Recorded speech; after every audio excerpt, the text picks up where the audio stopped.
Morning Year 12, it's the 29th of April, I think. Today's little video to go through the note that I'd like you to write up today is coming right up. It's about effective rehabilitation. So how do we run a rehabilitation program to make sure that it's effective? There's a number of things that an effective rehab program should contain. They are goals, so you should have goals so you know where you're going with your rehabilitation. They should provide precise prescription. So what exactly is it that we're trying to do with this rehab program?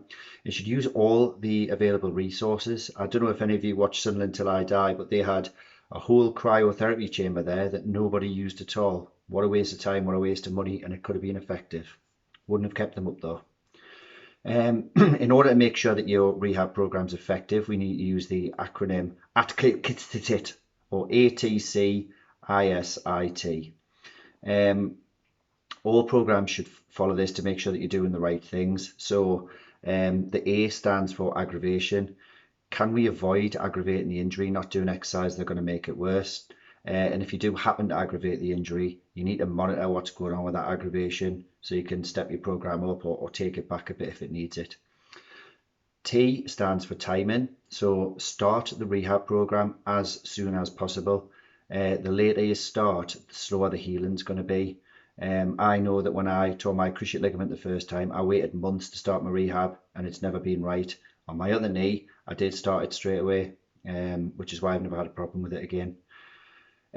C stands for compliance. You've got to make sure that the athlete is completing the rehab, which is why we have full-time physios in professional sports clubs. You don't just give a program to a pro and say do that, because much like BTEC coursework, it's unlikely to get done without somebody watching over them. Individualization, pretty self-explanatory really. The program should be based on the athlete's specific needs.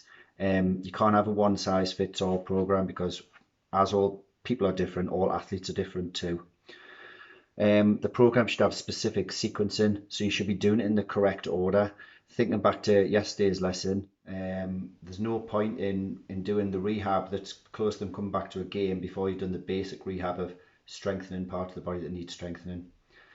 You've got to get the intensity right. So the sixth one is intensity.